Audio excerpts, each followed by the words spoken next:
So I would love to welcome Wouter Van Der Horst to the stage. He has been a colleague now for over 2 years. He is absolutely incredible. He is former Rijksmuseum and now he works at, uh, Wouter, are you on the stage real quick? There you are. Yep. We Share Culture. And he's going to show us how to have a story first museum. Now, before he starts, I know we've had a bit of a Hattie debacle. Hattie is our lovely partnership manager here. I think one of her links has been reshared with everyone. So if you want to rejoin as yourself, if you are a Hattie, please feel free to rejoin in the link in the chat. It should be there. And just so everyone is aware, we do have the homework for this workshop, which is on the link that will also be shared in the chat. So this should be really engaging. And Wouter, I will let you take it away.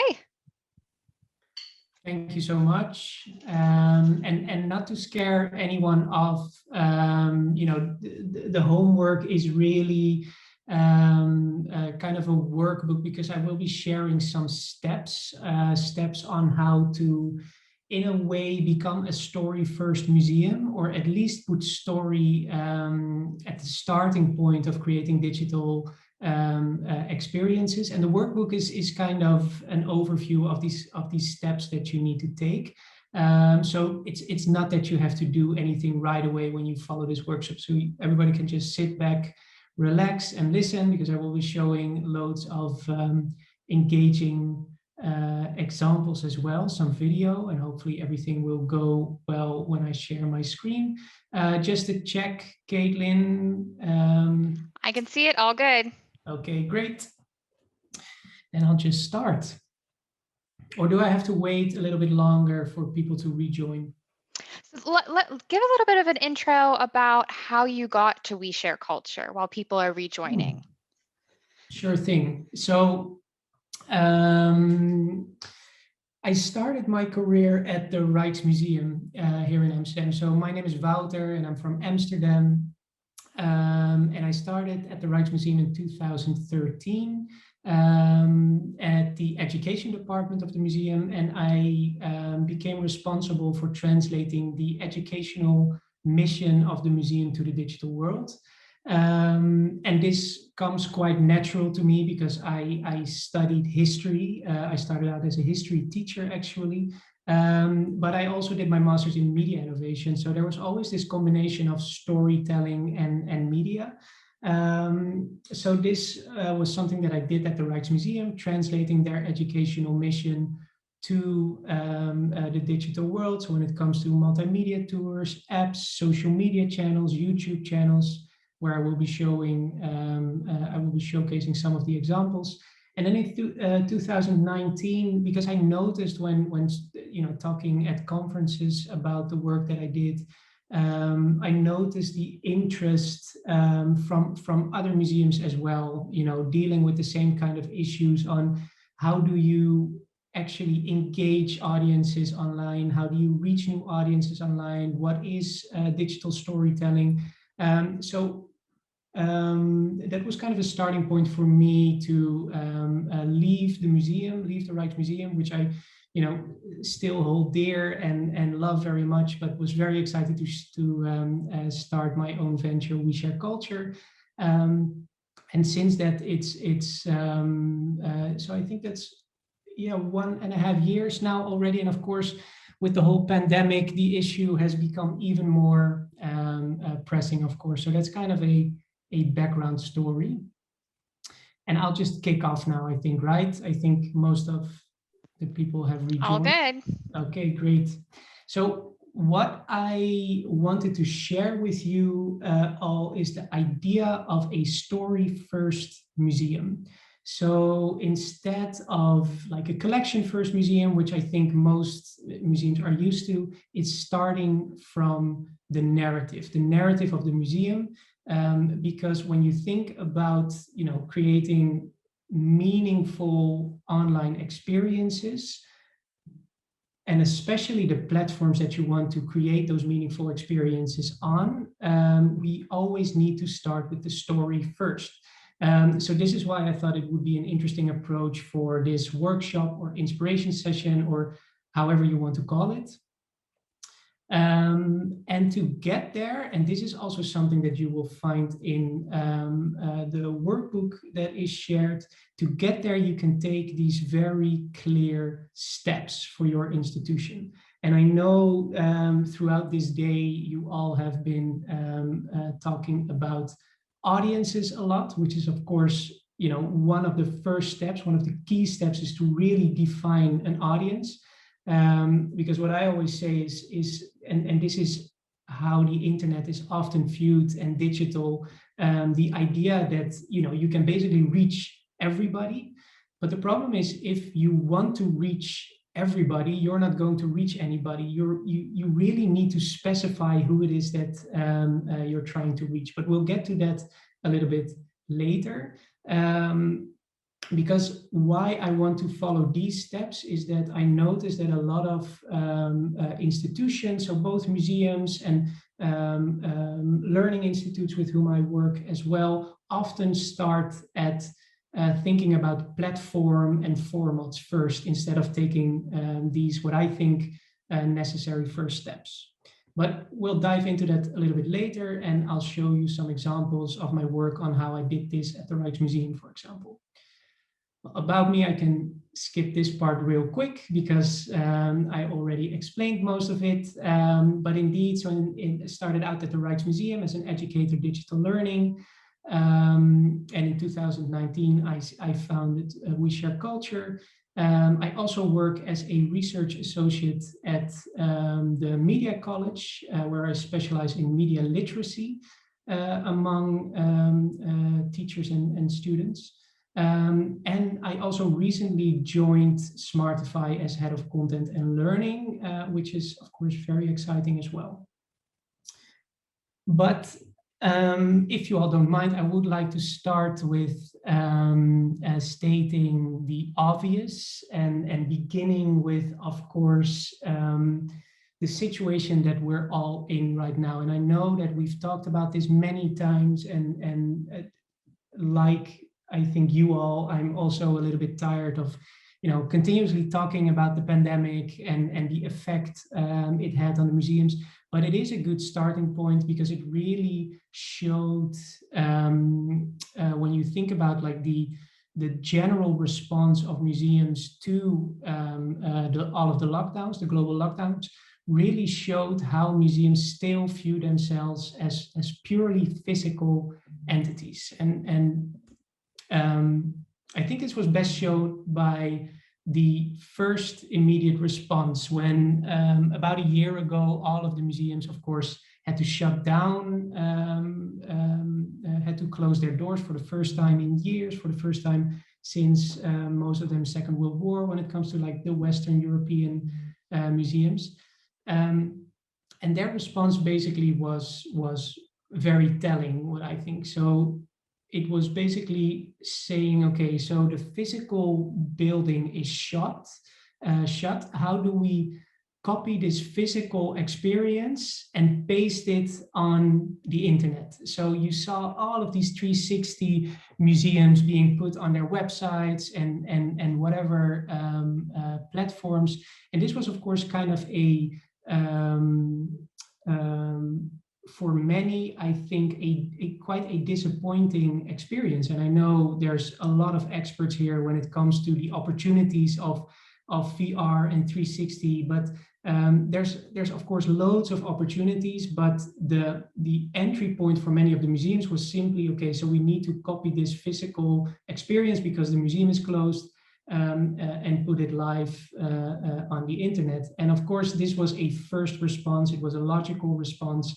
But also when it comes to thinking about audiences and thinking about the added value of technology, which, throughout this day has been discussed a lot already. So where is the added value of technology, and how can you make use of that added value as a museum?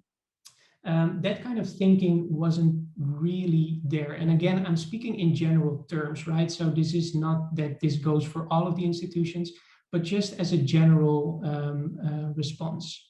And so it always really helps to go back a couple of steps into the purpose of your institution, of your museum. And if we go back to the summer of 2019 or late summer, there was this ICON conference in Tokyo where a lot of museums and a lot of museum professionals, I think around 300 museum professionals, had a debate about the definition of what a museum actually is. And of course, this went completely wrong because everybody has their own definition of what a museum is. And if you think about it, the exercise of trying to come up with a single definition for a museum, I'll get to my definition, which you are seeing on your screen right now. I'll get to that later. But trying to come to a single definition of a museum, and especially asking that from museum professionals, is, if you ask me, again, a personal opinion, quite a silly exercise. It would be completely the same if you put 300 doctors in a room and asking them to come up with a single definition of hospital, or if you were to put 300 teachers in a room and ask them to come up with a single definition for school, which isn't that important, because all of these different definitions can exist and all of these different definitions are true. But what this is a definition which really helps me in the work that I do with a lot of museums. And so I'll read it. You've probably read it already, but for me, a museum is an entity that facilitates meaningful interactions between their collections and narrative and humanity. And I purposely left out the word building, because for me, the building is just one place where these meaningful interactions take place. So I wanted to share this definition, and this is my personal definition with you, to really go back to the purpose of the museum, because this is always a starting point when it comes to creating meaningful digital experiences. And so when I talk about creating meaningful experiences based on the added value of technology that I've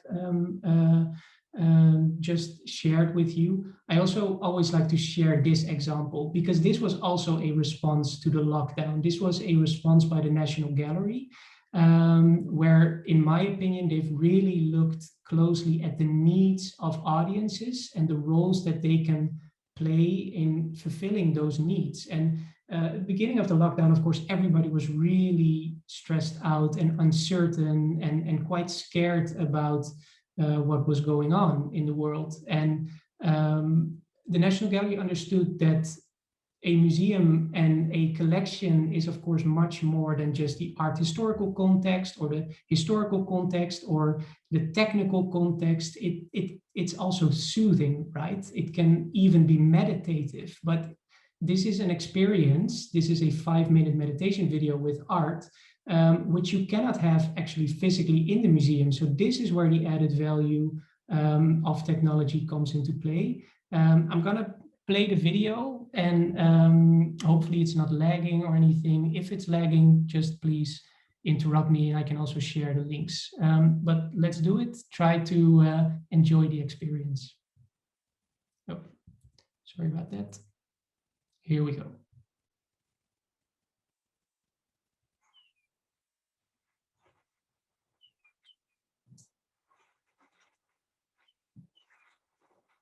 Let's take 5 minutes to soak up the serenity of Gallen-Kallela Lake Caterly. So starting by bringing all of your awareness to your hands, noticing their shape, the shape of your fingers and your fingernails, and seeing the light falling on your hands, areas of shadow, perhaps between your fingers, and the different shades and tones of your skin, the contours, and the veins beneath. Exploring the knuckles. What shapes or patterns do you see there? Zooming into the networks of fine lines on the backs of your hands. And turning them over to explore your palm lines.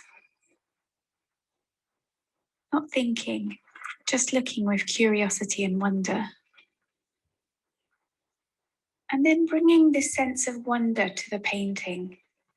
Imagine standing at the lake's edge, perhaps enjoying the company of someone you love, someone who brings an uncomplicated sense of joy and lightness, a person, a pet, or a benevolent being. Bringing to mind their presence and having a sense of the sand under your feet as you listen to the lapping of the water and the sound of birds. Breathing together, following the rise and fall of your breath as you take slow breaths and take in this scene together. Zigzagging back through the scene, following the bold lines of the silvery wake, as if a boat has just skimmed by, taking in the rolling clouds, shape-shifting in the breeze, the looming distant hills, the dark brooding island, mysterious and eerie, with its wood of conifers, their reflections ruffled by the waves. And gazing at the surface of the water with its gentle undulations, exploring the crisscross of ripples and waves, seeing the water's shimmering colours, silvery blues, bright and darker blues, greys and greens, its glistening sparkle, seeing the weave of the canvas and the paint dragged over it, and even the direction of the paintbrush, and having nothing to do in this moment but enjoy the reflection of the clouds in the water, noticing any thoughts that arise. Then following your breath, placing a hand on your belly and feeling it rise and fall as you breathe in and out,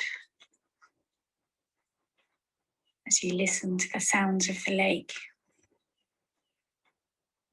And as you rest here, imagining the lake on other days, still days when the lake is calm and polished like a mirror, or choppy and grey, whipped up by the wind and rain.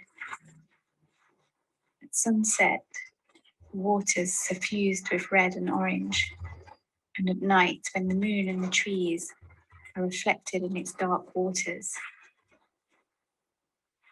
Or frozen in winter, the fish still deep below.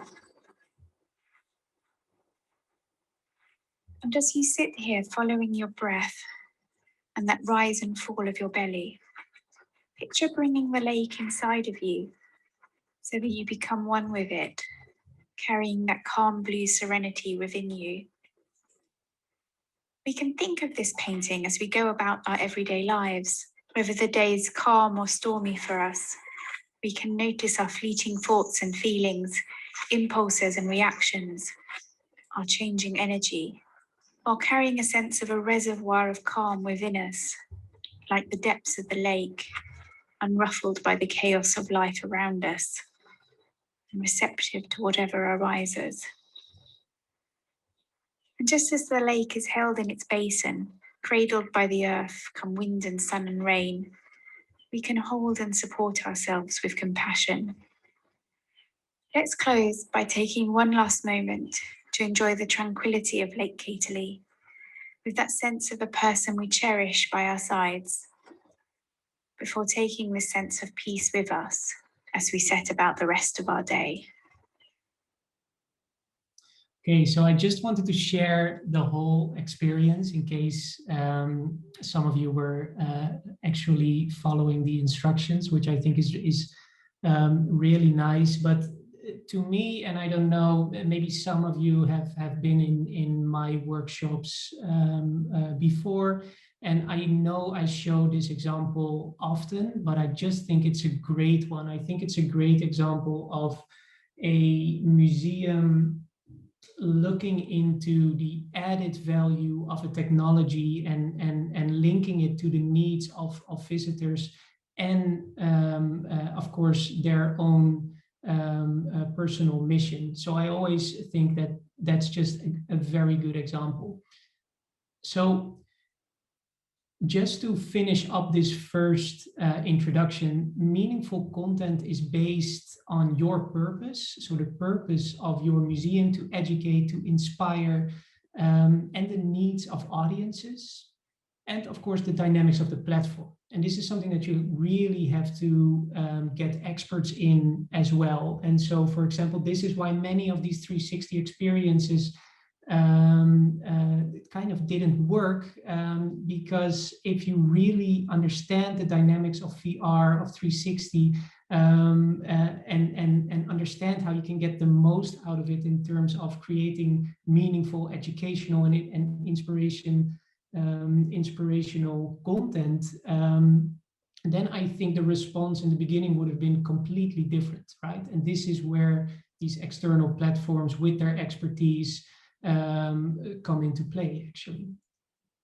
So what I always think is very important for museums is don't consider yourself to be a platform for content where all of these meaningful experiences happen, because your website, if you want to create your own YouTube platform on your website, or if you want to create your own VR or 360 experiences, the question really is your own website going to be the best place, or should you be looking at the platforms that are, of course, already out there? So, and of course, I'm quite biased myself. I love YouTube. I love Smartify. Of course, I love Musimio. I love Skillshare. So I've put all of these platforms, which I really like, in there. But I do honestly believe that there's so much benefit for museums to really explore these platforms and don't reinvent the wheel themselves. And so this is kind of the part which I wanted to share with you about creating meaningful experiences. But of course, we're here in this workshop to kind of rethink the museum into a story-first museum. And to do so, we need to deep dive into storytelling. And storytelling is something that might appear to be quite natural to museums, but I often think that because it's so natural to museums, they often forget to look beyond what is happening in the cultural sector, because I think, who are the best storytellers of our time, who keep us engaged, is of course the entertainment industry. It's the movie industry, it's the gaming industry. I think we probably all have a Netflix account or an Amazon Prime account, a Disney Plus account, you name it, because of the engaging stories that are on there. And to do so, I would like to introduce some of you, and some of you may already be aware of the existence of story worlds. But I think story worlds, defining a clear story world, is something which is super helpful for museums to actually connect all sorts of different types of media ideas that you might have. You might want to create podcasts, you might want to create YouTube series, you might want to create new audio tours. But the first thing is always making sure that everything that you produce is actually part of your story world. So I've took this example of a story world, and a story world is very broad. It can be one sentence out of a movie, which I think we all recognize. So if you see this sentence in a galaxy far, far away, I think 90% of you will already know whose story world we're actually now looking at. Of course, it's Star Wars. And part of the success of Star Wars, or I could have taken Harry Potter as another example, is that they have defined such a clear story world that every piece of content that they produce, whether it's books, whether it's video, whether it's video games, whether it's series, whether it's fan fiction, everything perfectly exists within their story world. So now we're back to these kind of steps. So how does that translate to the reality of the museum? So how do you define a story world, and how do you get from story world actually to different formats? And I'm aware of time, and I'm kind of jumping through this, but please also know that I'm not keeping track of the chat right now. But at the end, so I'll finish up, I think, in 10 minutes.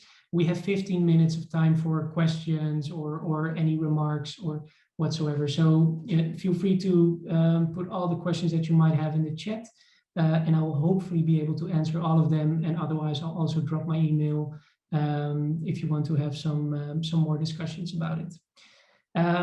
But okay, so how do these steps translate into actual, format creation and storytelling online?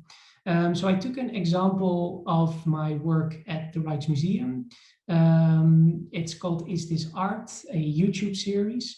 But let's just begin at the beginning, because as you noticed, the story world of Star Wars is very broad, right? It's a galaxy far, far away, a long time ago in a galaxy far, far away. I think we can all visualize the text coming into the screen at the beginning of each series.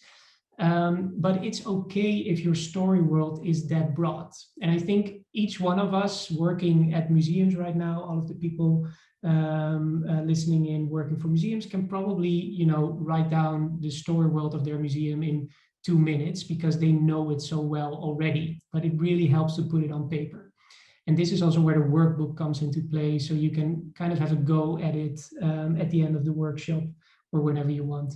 So the story world of the Rijksmuseum, really basic. We tell the story of Dutch art history and its relation to the world. So very broad, right? And it's okay to be broad because once you follow all of these steps, you will actually narrow it down. And then the second thing is defining your audience.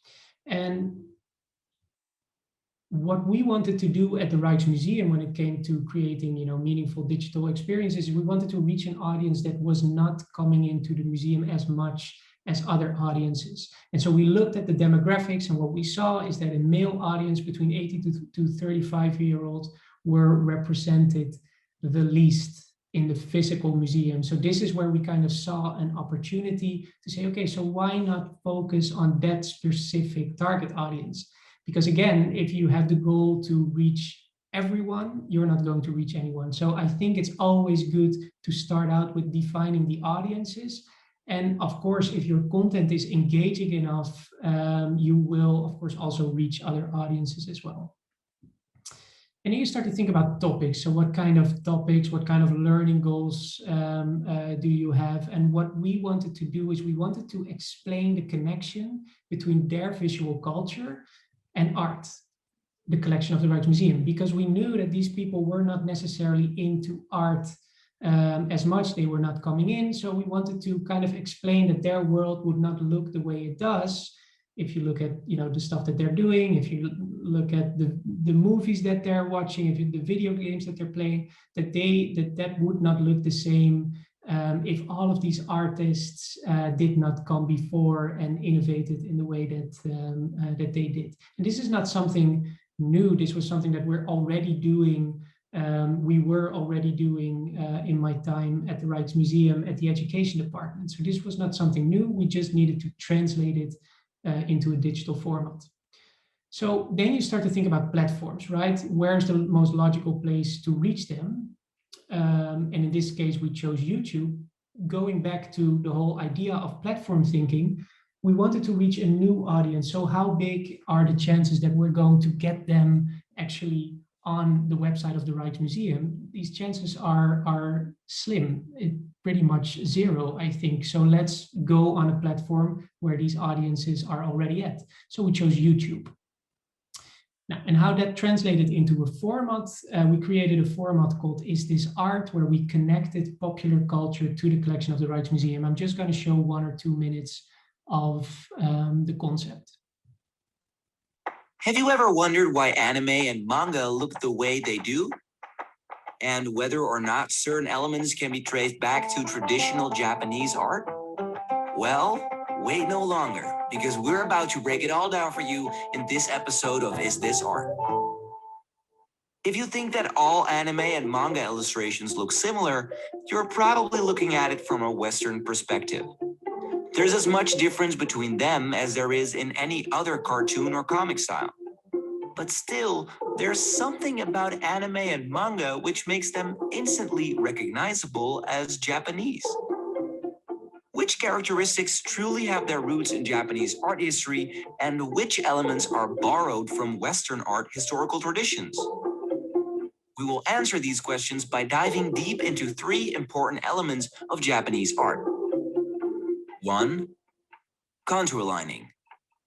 2. Plane division. 3. Perspective.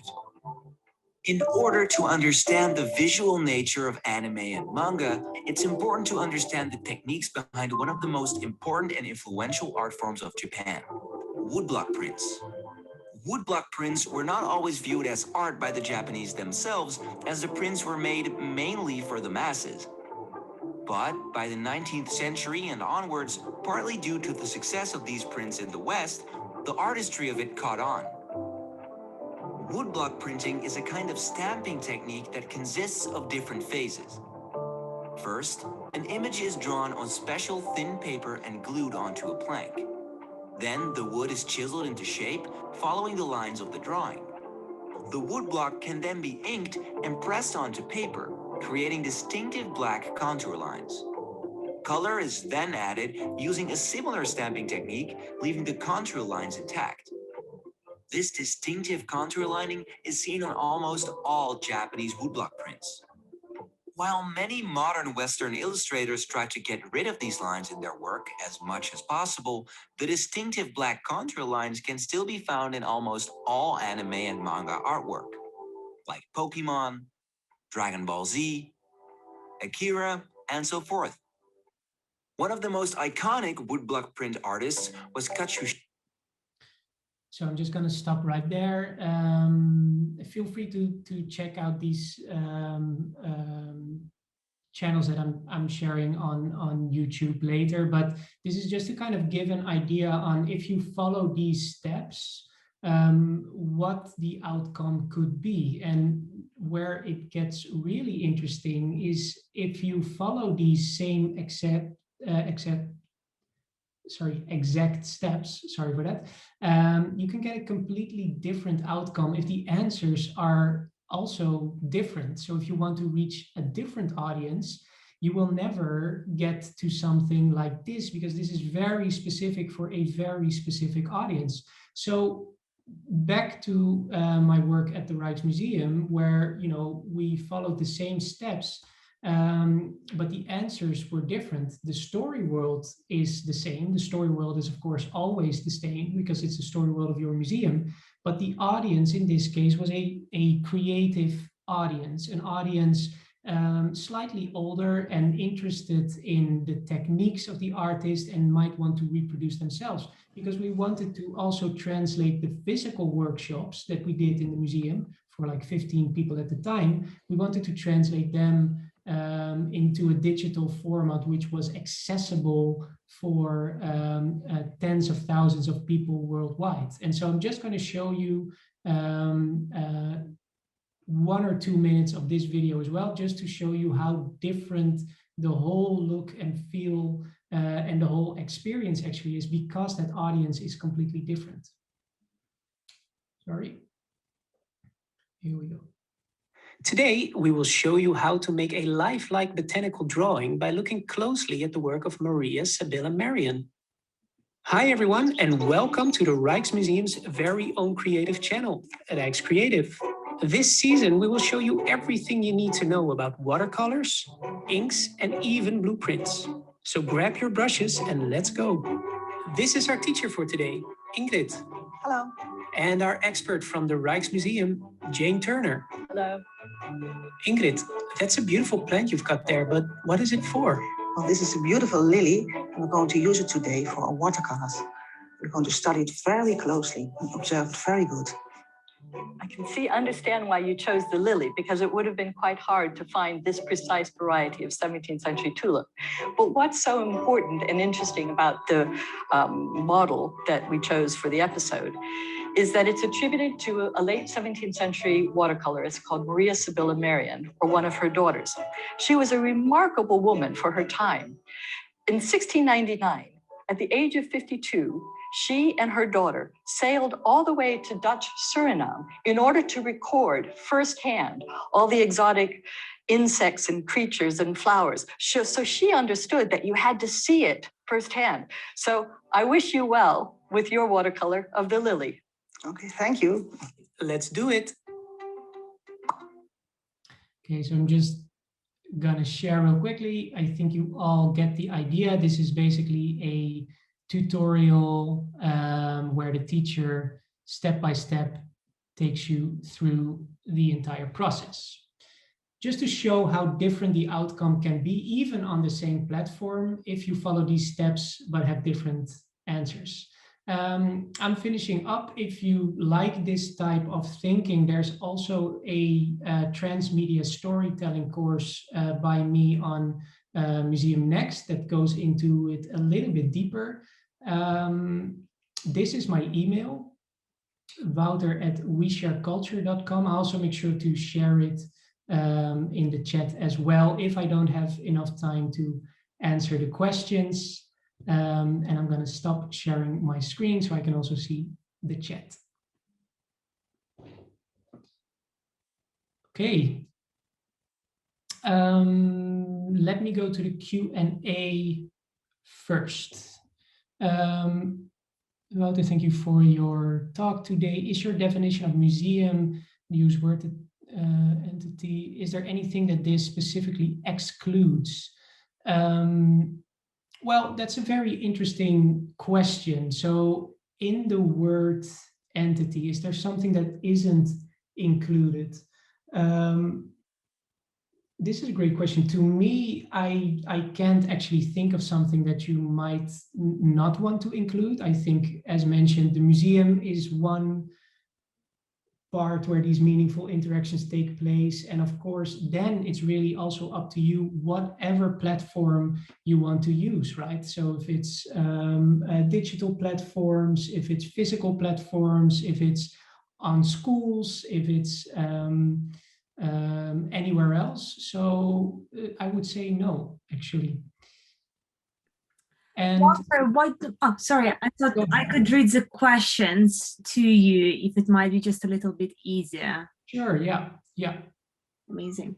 So the next question we have from the audience, did you get feedback on how successful the Is This Art video were and if they reached the target audience? Yes, and that's the nice thing about, again, this kind of platform thinking and using these platforms, because often platforms already, when they are created, they already think about like data analysis and those kind of things as well. And so for this platform, for YouTube, you can get really specific on the audience, and we were actually reaching a 95% male audience between that 18 to 35 demographic, which was actually crazy, up to that point that we thought, okay, so now we want to diversify more, because once we've reached that audience, it's nice that you can diversify. So then you start thinking about other sorts of topics that might also be accessible for other audiences as well. Oh, that's amazing. That's incredible results. This is like super specific. Yeah. And another question that is again linked to targeting different demographics is from Louise. Do you use different platforms to specifically target different demographics? And I think here also what would be interesting is if you could share your ideas about some museums who are trying to dominate TikTok space. That is obviously a good way to target very, very complicated audiences. Yeah, definitely. And so the first part of the question, the answer is yes. You definitely use different types of platforms, because once you've answered the question who you want to reach, you start thinking about where can I reach them. So for example, if you want to reach schools, right? Say schools, because this is, I know, Olga, also part of your expertise and the stuff that you guys are doing. It would make sense to collaborate with you on that specific platform, because you're already reaching that demographic. So, and in more general sense, so when it comes to, like, you know, if you want to reach younger audiences, you know that they are on TikTok, it's totally fine as a museum to start experimenting with that. But what is really important is that you understand the dynamics of that platform, and that you understand the needs of the audiences on that platform, because you're kind of, I'm not going to say you're behind as a museum, because, you know, people, and especially young audiences, will actually support museums on TikTok as long as they remain authentic. So, you know, once you really go out of your comfort zone and try to be very funny and all sorts of new dance and challenges and those kind of things, you know, young audiences will think, you know, you don't have to try to do that. They expect to be educated, and they actually like, you know, that museums are also on TikTok, but make sure that you are authentic and kind of follow the dynamics and the expectations of audiences on the platform. So I just want to dig a little bit deeper on this idea of authenticity that museums can promote through their social media. Any particular tips on how not to lose their voice when trying to test which platform would work for the particular demographic? Yes. So I don't want to formulate the answer in that question already, if I make sense, but you mentioned authenticity, because, you know, I called it authenticity, but I think this is always the key thing. You are a museum. You are there to educate and inspire, and always stick to that kind of purpose. This is why I always say start from your purpose, what it is that you're trying to achieve. Because what I often see is, okay, so let's take TikTok again as an example, is that a lot of museums jumped on that platform because of the idea that, okay, everybody's on there, there's a lot of stuff going on there. But that's never the right starting point. Always start from your purpose, try to remain authentic, and you can reach that and still be, you know, quite popular in tone, which I think we did with Is This Art quite well. It's a quite popular video. It's quite popular style with someone, you know, very following the rules of YouTube, but it still remained true to the purpose that we had as a museum. Amazing. Great answer, Wouter. Thank you so much. And the next question we have from Carla, and it's around the feedback. And I think the next panel will also open up the conversation about data and how you measure whether it was successful or not. But Wouter, what is your answer to how you can measure success in terms of content? And I think we can also talk about the vanity metrics a little bit, what is kind of a hot topic right now in the sector.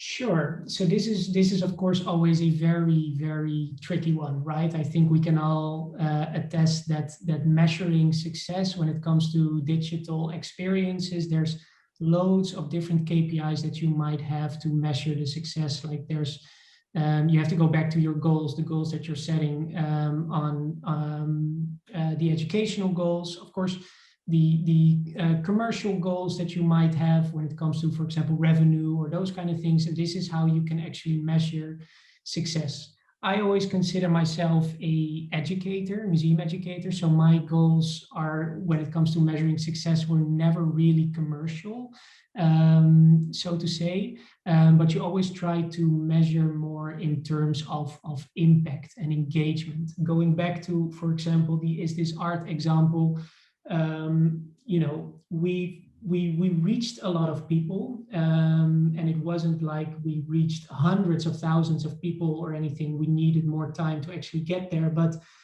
we did reach a substantial amount of people, but it was never about the reach, of course. And I think, you know, this is something that we can all agree on. But when it comes to, you know, diving a little bit deeper into the impact and the actual engagements, and this is something that you can, if you do it right, I think can include in your concept. So this is why we called it "Is this art?" for example, with a question mark, which at the end, that exact question was asked at the public. So you got loads of engagements in the comment section where, because people were asked a question by a museum, what do you think? Is this art? Is Dragon Ball Z art? Is Pokemon art? Are the Marvel movie posters art? Are memes art? Those kind of things which people are very comfortable in sharing their thoughts and ideas with the museum. So for me, that was part of the success, and that was something that I could actively show to my museum colleagues when asked about, you know, so is it successful? How is it doing? I could simply show what was going on in the comment section, how people were engaging. And of course, you can also show a lot of metrics as well. You know, you can measure your engagement rates and the number of the click-through rate, the likes. So of course, that's also very important. But for me, these open discussions and seeing the impact that these kind of videos had on the way that people were thinking, that was always the most important thing as well. And also going back to like the 5-minute meditation video, because I don't know if anybody's here from the National Gallery that might give their idea on that series as well, because I think if you look at reach for those kind of videos, you know, it hasn't reached like, you know, hundreds of thousands or millions of people, but I think in terms of impact and what it actually did to people during the pandemic, you know, is amazing. So yeah, but this is always going back to how you measure these kind of things. It's always quite difficult, of course. Yes, it is. I think especially now when suddenly the digital audience became something that is as important as the audience that we hopefully going to see coming back to the museums in the UK on the 17th of May. But yeah, it's just very interesting how now the values changed. And we have the last question from the audience, because I'm afraid we run out of time, and you are just absolutely an incredible person to speak to, and your workshop was fantastic. So the last question we have is from Victoria, and she is asking, has this approach of focusing on a particular audiences ever backfired? Has it ever alienated other audiences? And how do you mitigate it when creating the content? I think it's a great question. I think there's not one clear answer for this, because, you know, the internet, of course, and media and technology is as big as like our physical reality as well. So, for example, if you think about a YouTube funnel, right, the only people who are coming across that content are the people who it is that we had in mind in the first place. And people who were not interested in that type of content would never get into contact with that content because it's not being displayed to them due to the algorithms and those kind of things. So in that sense, you know, it's not excluding, I think, people, but of course, some people who did come across it, because the algorithm is never perfect, of course, and sometimes, you know, people do see it and they don't feel like it's for them, or they don't like it. There were also some comments, of course, you know, of people feeling that, you know, what type of museum content is this actually, and you know, so I think it's a little bit of a disappointing answer, but it kind of works both ways. You're always going to, especially with creating digital content, especially if you want to kind of go a little bit outside of the box, you will also alienate some people who might not expect that from the museum. I think we can all attest to this when, especially on platforms like Facebook, where people are always very active and traditional in the sense of what they expect from the museum. And if you kind of want to go out of the box, people immediately, comment on stuff that they don't like it. So that can happen. Yeah. Amazing, amazing.